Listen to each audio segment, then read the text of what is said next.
We are live on Facebook. Good afternoon, everybody. Good afternoon. Today is a very, very special day for me and for Cleveland Opera Theater. Sorry, I'm still managing the technology here. I thought I was technologically portato, that I had an instinct for technology, but apparently these days I do not.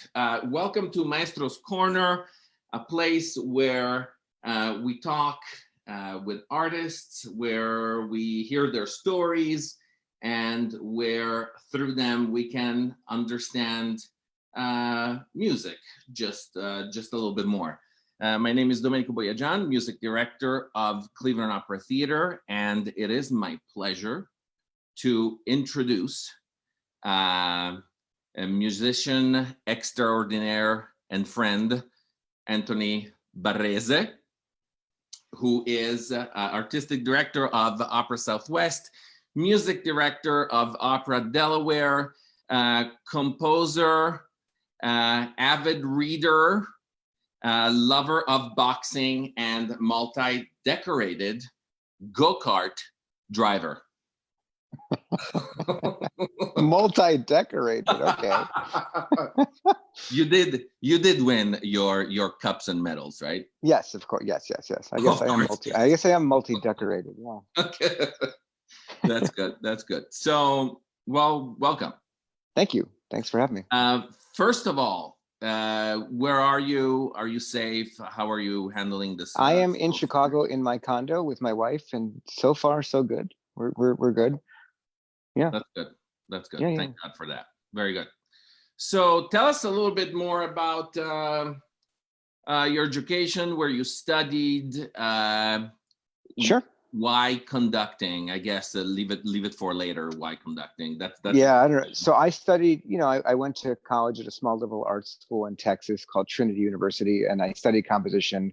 I got my master's degree at New England Conservatory. I also studied composition. I never studied conducting. I took one conducting class in undergrad. It was like a choral conducting basic class. It was part of being a comp major.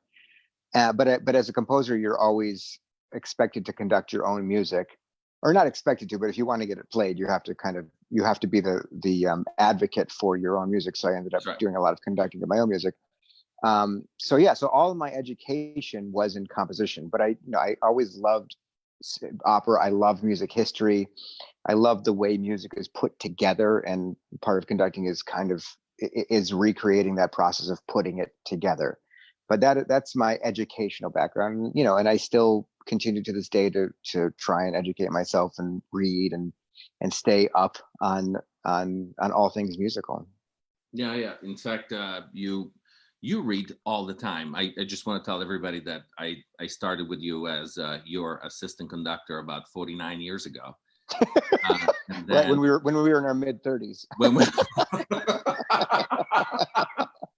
That's right. That's right. And then Tony decided to invite me as conductor at his own opera company. I hope he does not regret that decision. No, you've conducted a couple of things. You've conducted I did A Way Home with us. You conducted the performance of Bohème, and then you would have conducted the Traviata this year. But we'll get you back eventually. That's right. Well, I would be on a plane right now if we weren't in this situation, because like everyone else, I just want to get out of the house. Yes. Soon, but if we have to stay in home because it's safe for everybody, then that's what we will do. That's what we have to do. Yeah, exactly. That's what we have to do. So why conducting though? It's just through composing? No, I mean it just happened that way. Like when I was in Italy after grad school. Yeah, you did do your time in Italy, right? Yeah, I did, but I went there for composition. But the guy I was studying with, the guy I wanted to study with, Luca Francesconi, because his career just started taking off, and he just wasn't around a lot. I got a few lessons with him, but I was in Italy for like about a year with some, when you're in your early 20s, a couple $1,000 is a lot of money. Mm-hmm. So I had to find a way to fill time, and there was a small opera company starting in Milano. And the guy who was kind of running it wanted to make it like a training program for young conductors. I And see. me and another American kind of applied for this, and I don't think anyone else applied for it. And part of it was we had to make the orchestra reduction for an orchestra of about 22 people, I think. And we had to do rehearsals and play piano, and so he would play piano and I would run rehearsal, and vice versa. And we both got a couple of performances of operas, and so that kind of started that way. And then when I came back, it's not like anybody's jumping to hire me as a composer. So I thought this would be at least a way to make living with music. I don't really consider myself a conductor or a composer. I'd like to consider myself a musician, Yeah. and everything that entails all that, because I think being a good musician helps you in no matter what field you're in. I mean, now I'm just playing this Bach fugue almost every day, trying to just get better at playing this, and trying different ways of I'll bring out this subject today. That's I'll bring right. out this line today. And it's fascinating how just one piece, Yeah. just the study of one piece can completely reanimate your ideas about music and hearing. I do the same with a glass of wine at night by the piano, and Bach in front of me. I don't know what it is. There is something liberating about playing Bach, but Absolutely. I think it's both. It's first of all, it's his music, and second, the discipline of Yes. practicing, of spending 15 minutes on 4 notes and Yeah. really working them to the best of our abilities.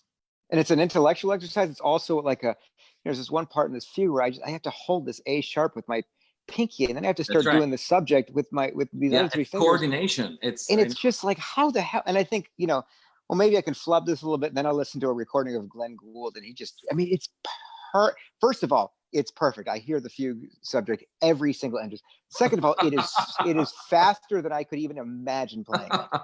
I know. It's incredible. And he was playing in such a way where, he had his chair, which he considered, he considered a family member. The chair Right. was a family member, and one leg was like cut a little bit. It was a little, so he could move because he was sitting so low compared to the height of the keyboard. Incredible. But it's amazing with one piece, and there's no dynamics written in it, no nothing. It's right. Just kind of bare bones notes, and you have to make music out of this. I mean, it's not hard to make music because it's so beautiful, but it is hard to think of these things structurally and architecturally, which is what composition is. That's what, conducting is, giving a complete architecture to a piece from the first note to the last note, which, in opera is very difficult to do because, you get in there and you say, I want to take, this aria needs to go this fast. And the singer goes, well, I want to do it this way. But it's like, but I always say your aria doesn't exist in a vacuum. Like, you have to, your aria is connected to the piece that came before it, tonally and tempo wise and dramatically. And it's connected to the piece that comes after it. It's connected to every other piece. And it's this entire ecosystem of music that you can't just go, I want to do this, we have to be in agreement. I'm in charge of the architecture, not because I'm smarter than you or because I'm more musical than you, but because simply I have all the instruments in front of me. You have the map. Coordinate these pieces. You have the map. I have the map. Exactly. That's a really good way to put it. I have the map. Yeah. And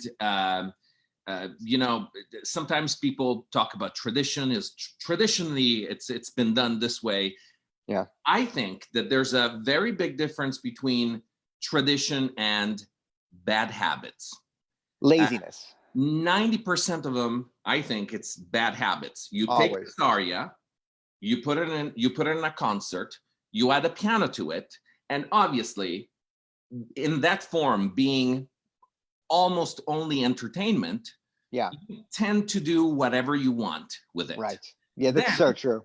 Then they take it and they put it back in the opera. Right.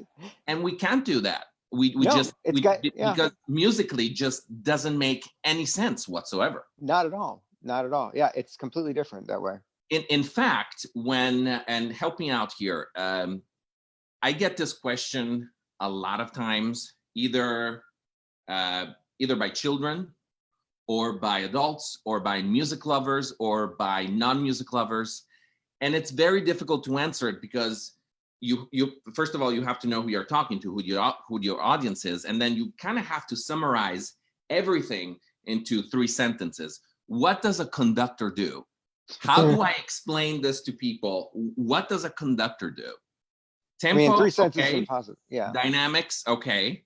What else? What else? I think more important than all of that, it's really having a global architecture in mind of how the piece begins, how it proceeds to the middle, and how it ends, and how all of these interrelationships within the piece are connected. And being able to, so you have, even if you have that idea clear in your head, you could be a terrible conductor. You also have to be a bit of a charlatan. You have to be a bit of a salesman. You have to be a bit of a manipulator. It has to be a lot of, you have to be a friend. You have to kind of be stern. You have got to be whatever is required in the moment to get this idea you have across. Yeah.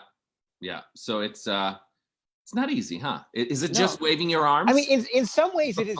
In some ways, it's the dumbest musical job there is, right? Because in some ways it is. In some ways it is waving your arms. Because by the time you get to the performance, if you still need to, if you're, by the time you get to the performance, it's more or less going to be what it's going to be. By that time, you just have to make sure everything kind of doesn't go off the rails.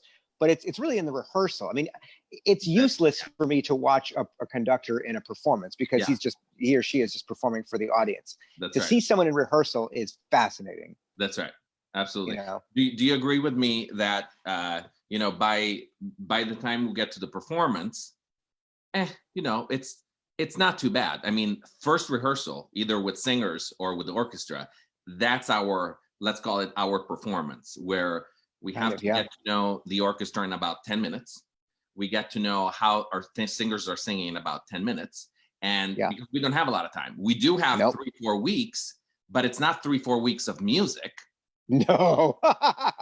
Right? Can you imagine if there was 3 weeks of music and 1 day of staging? No, I can't. No, I can't.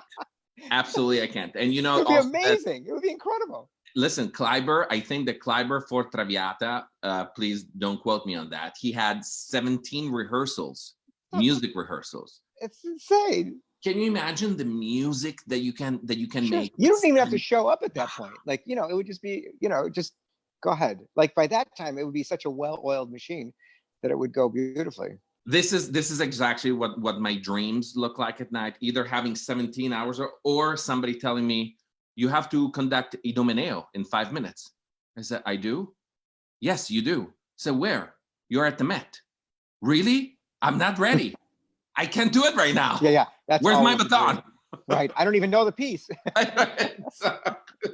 Yeah, that really is it. That is but it's funny because even that dream is stressful, but it probably pales in comparison to a singer having a stress dream of sing this role that you don't know, memorized, because look, a Mozart opera, you could probably slam your way through, not well, but it's in 4/4, it doesn't change a lot. Yeah. But yeah, I would think a Mahler symphony would be the real thing.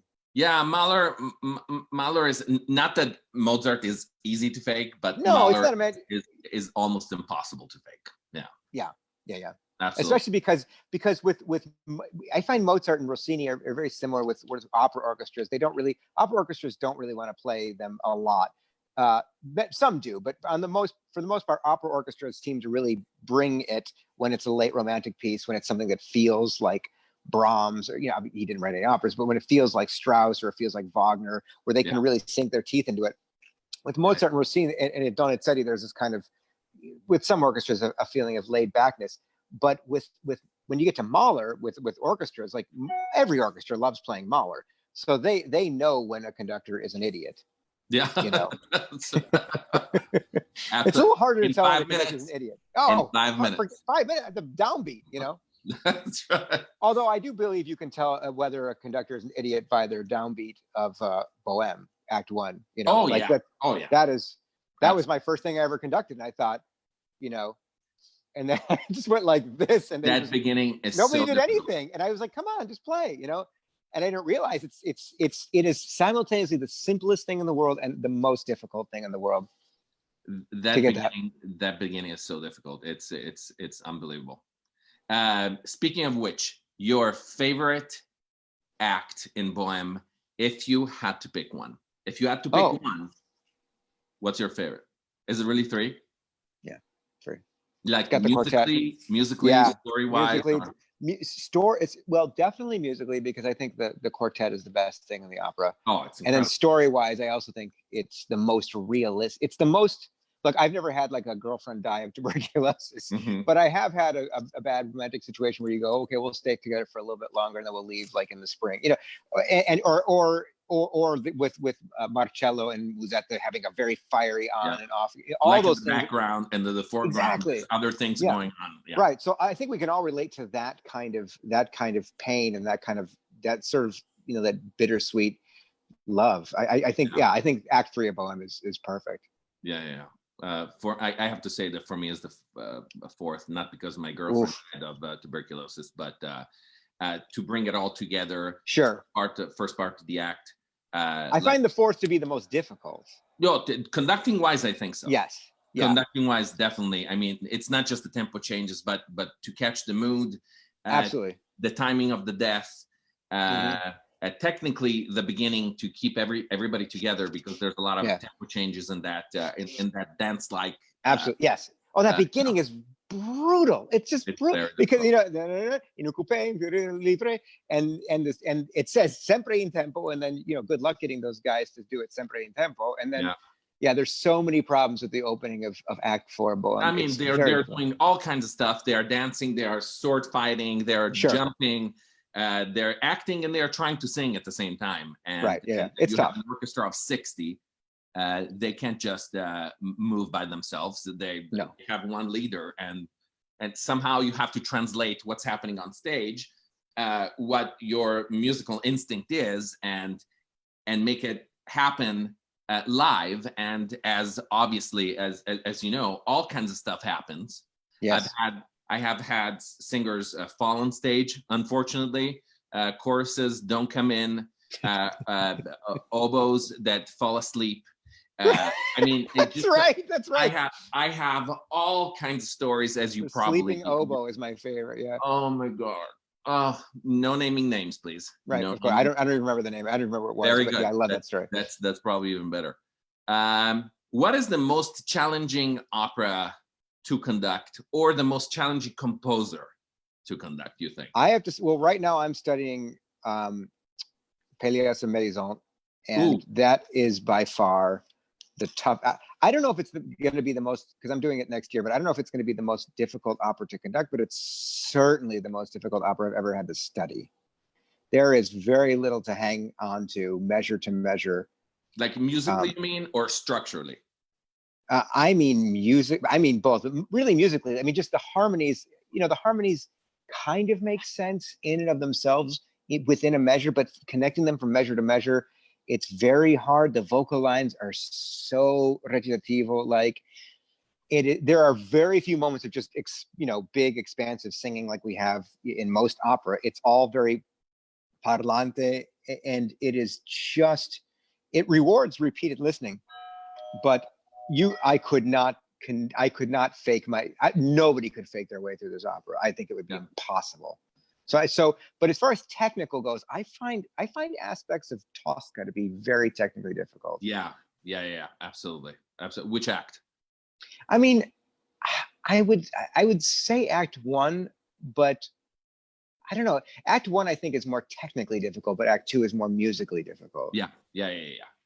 Scarpia's act, basically, right? Yeah, Scarpia's act. Yeah, to really get all of that to get the tension at a point where you have got to keep everyone like this, but then you also have to have these moments where it kind of just relaxes, but it has to be this constant tension and release, but it never releases completely. Even at the end, after she's killed him, like, you know that's not the end of the story. It's going to keep, and it's got, actually, the fact that she's killed him makes it's temporarily it's good, but like, it's going to make everything worse in the end. Like, it's just what an incredible piece of music. Is it really incredible? Tosca. Wow, Tosca's great. But also structurally, do you find it easy to know where you are in the music, not in the story, as far as Pélias is concerned? Isn't it difficult also? Not yet. I mean, I've been studying this thing since November 1st, and I do a page a day.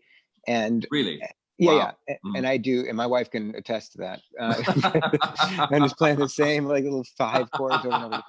And I really just take it apart and pick it apart. And then at the end of the day, I'll kind of go back and do all the other measures in that scene or whatever. And it's, it's funny. I was like listening to you the other day and I was like, have I studied this scene before? Oh yeah.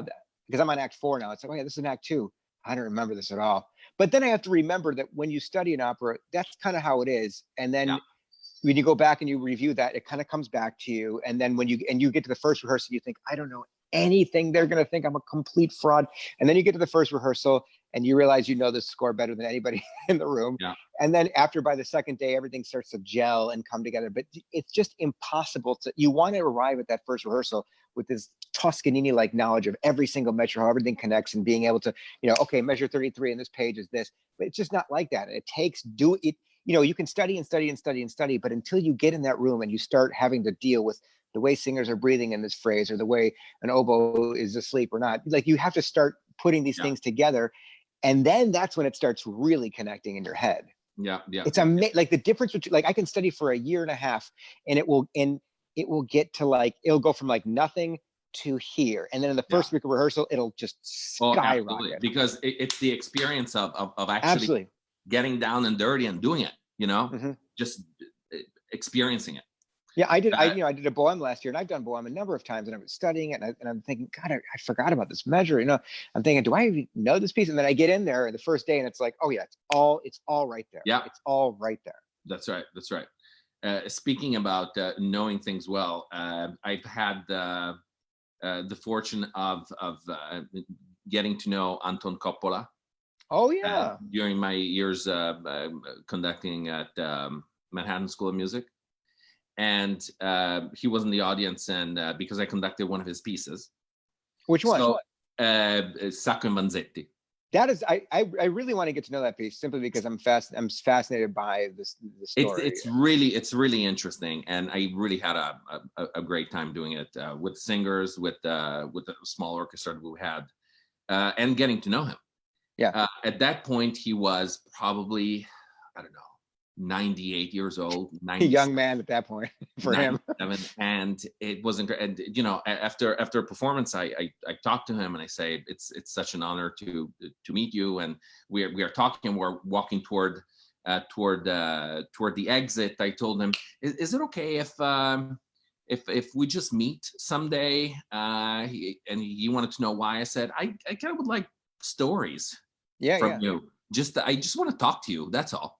So, I said, let me take you to your taxi. And he goes, what taxi? I'm taking the bus at 98 years old. So, a couple of days later, I go to his apartment, and he was lovely. His wife, lovely. So we started talking about music and Puccini and Toscanini. He goes, yes, because this part in Bohème. And he gets up and slowly he walks toward the piano. Everything by memory. Totally a tempo.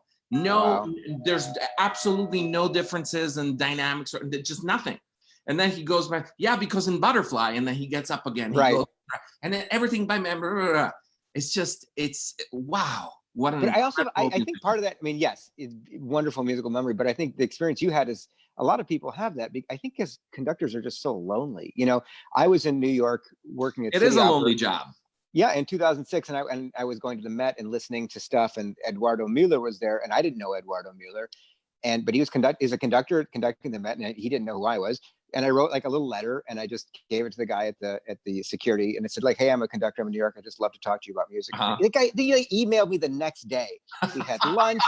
Like every time he was at Cincinnati, we would get together and we would just talk about music. And it's, because really, if you're a big name conductor and you're at the Met, you're going to rehearsals and you're going back to your apartment and you're watching TV. Like you're not, it's not like he might have friends in New York, but you got a lot of downtime. Yeah, absolutely. In fact, enough about music. What do you do in your downtime? Either between rehearsals or between gigs? Mostly study. Like I would say 90% of my downtime. I saw you read. You're traveling with 5 books at the same time, and they're all the size of they're up to 3,000 pages. Except now I have my Kindle, and I have my iPad, and I have like every score ever written. on my iPad. So, but Uh-huh. I still do read a lot. I started this project stupidly last year where I tried to read every book that won the Pulitzer Prize between the year of my birth and now. And I How's and the I project going? I got about 10 more books to go. Oh my So it's God. so Wow. it but I mean there was a time I was knocking out a book a week, boom, boom, boom. But then, then I started conducting an opera, and then it was just like it was hard to keep it out. So I Yeah. try and do that. I'm trying to read a lot of nonfiction now, a lot about music. And when this quarantine is lifted, I cannot wait to get back out on the go-kart track and do more racing, because every summer is like my time to really improve my skills, to go to different events, different competitions, meet new people, What do kick you new like ass. about it? I just love. I've always had an obsession with velocity. Hmm. I remember my first week I had my driver's license. I I got a ticket. I was going like 125 or something at a 55. Like I had my mom's Oldsmobile, and it was. I was going so fast that the speedometer just like sort of it just stops at a certain point. It doesn't go faster, and it was just thrilling. I'm But glad even in you're music, like alive I've and always been here to tell obsessed with like us. Paganini. Like I've always just liked like fast things in general, just things that are really but fast but controlled. I think Yeah. that's the most attractive. Like that's the most thrilling thing for me. Like I love Rossini finales when they're just perfect because everyone's Yeah. singing really fast. The orchestra's but it's just it doesn't seem that difficult, but it's difficult. Yeah. Yeah. Yeah. In fact, in the go-kart, you're so low to the ground that everything feels much faster Right. You than look at the the, go-karts and you go, God, they yeah. look like little bumper boats, but then Yeah. you're in one and you're like, oh my God, I can't That's believe how right. fast this is. Can you please tell our audiences that I did pretty well in my first You go-kart did very well experience? when we went go-karting. I guess it was 2 years ago now, right? Time flies. It It was does. We 2 years went ago, into one in New Jersey in the middle of nowhere. And yeah, your first race was a little bumpy, but then yeah. like but the improvement between the first race and the second, you shaved off like 10 seconds Yeah. Thank per you. lap, Thank you very which much. was I'm very proud very, very impressive. of That my was fun. That we had a lot of fun that day. yeah, it was. It was. And then we ate cookies, right? We had McDonald's. Yeah. McDonald. McDonald's. Um let me ask you a couple more things and then Sure. I'll let you go. Is somebody like at your door? I hear doorbell. I think that my son is playing with the doorbell, Okay. and I think that that's what's happening. So I'm not going to say anything right now. Sure. So hopefully it will stop. Right. But I'm going to tell him later Yeah. that probably this is not appropriate. Yeah. So how about a crazy fun story that happened? I had the sleeping oboe, Yes. the chorus that wasn't there. How about a fun, unbelievable story that happened without naming names, obviously? Sure. Just please make me just either jaw dropping or make me laugh right I don't now. think anything will surprise you at this point, but I do remember having auditions in Albuquerque for chorus. And as Uh-huh. you know, it's hard to get a local chorus really anywhere. It's just Yeah, hard to get a local that's right. chorus because you can't pay a lot. And so we had one guy come in and immediately like he didn't have any music with him, right? So we thought, okay, this is going to be interesting. And he gave us his resume, and I'll never forget this. It said like like skills, and it was like electrical with some plumbing. I mean, there was nothing musical on it at all. I mean, this is like a job resume, right? Like, and he didn't really speak English very well, and so we're like, "What would you like to sing?" And he's like, "I'm going to sing "No Puede Ser." And we're like, "Okay, great," and he didn't have any music, and he just started singing like just completely atonally, like just and he kind of stopped. And my colleague David Bartholomew said, "Well, thank you. Have you brought it? No, what?" And he goes into the second verse, and we're like, "Oh my God!" So he finally stops, right? And this is really one of the most abysmal auditions I've ever had. And then, but the best part about this was like later on, a couple weeks later, we were so hard up for men. We were like, well, can we call the numbers? And we called him, and he's like, no, I don't want to do it. Oh, really? You didn't want to do it? He said no. We got rejected by this guy. He was just going to be a warm body on stage that was phonating, but like we couldn't even get this guy. Did you end up having enough male voices? We did. But you were on that show. It was L'Italiani in Algeria. We had exactly 12 men. Okay. Yeah. We had 12 men. They were scrappy, but they got the job done. I see. Very good. Yeah. Very good. Well, if you could ask yourself a question and you could give yourself an answer, what would that question be? What tempo does Rossini want from point A to point Z in Barber of Seville? What is the tempo that you want? What's the answer that you would give yourself if you were to myself. Yeah. I guess I don't really understand the question. If I could ask. Well, I guess it's about life. It's about music. If you were to, if you would want to ask yourself something, what would you tell yourself as the answer? Just give me an example, because I'm having trouble even conceptualizing this question. It sounds so theoretical. Let's turn it into Rossini. Okay. Let's just do your Rossini question that you asked before. Do you know what the answer to that question is? No, because I don't know Rossini. That's why it's a difficult. Okay. Conceptual. Well, would you want to ask a couple things to Rossini? Oh my God, I would ask 1,000 things to Rossini. Yeah. I mean, mostly having to do with tempo. Yeah. That's right. That's my number one question with music that before metronomes, kind of came. Maybe not his recits, because he didn't. Chi se ne frega. Yeah. I mean, exactly. Yeah. Exactly. Chi se ne frega. And what is your question that you would ask yourself? I don't know. I just there was the show in Italy where the Marzullo used to ask this question, and yes. I was kind of wondering, what would someone say, because I wouldn't know what to say. So, and I thought maybe I'm dumb because I wouldn't know what to ask myself. But if I were going to ask myself the question, it assumes that I don't know the answer. Yeah, this seems like this is a very. I am going to watch that show again. Yeah. Okay. And then I am going to come up with an answer for that. Give me a hypothetical. What do people do? Like, what do people say? I don't remember, because this was like 49 years ago. Marzullo, you said his name was, right? Marzullo. And the show was on Rai Uno. I think it's still going on right now. And it's probably at like 3:00 in the morning. It's funny because only a few people watch it, but everyone knows that the show exists.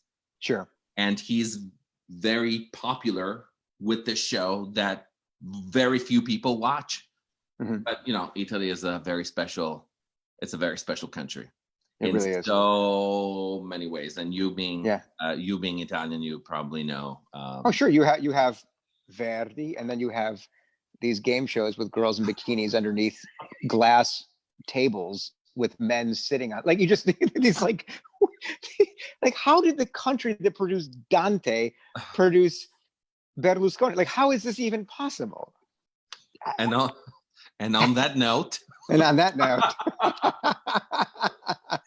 I really want to thank you for giving us your time, your words, your experience, and it's always a pleasure. It's been a while. I haven't seen you in a while. I know. So I miss you so much, Maestro. So hopefully we'll see each other soon. This is a great opportunity to see your face and to hear your voice again. So yes. I will talk to you soon. Thanks so much. And stay safe. Wash your hands. You too. And do what you're supposed to. Go check out that doorbell. I'm gonna go right now. Okay. I'll go right now. All right. Grazie. Okay. Ciao, Maestro. Ciao.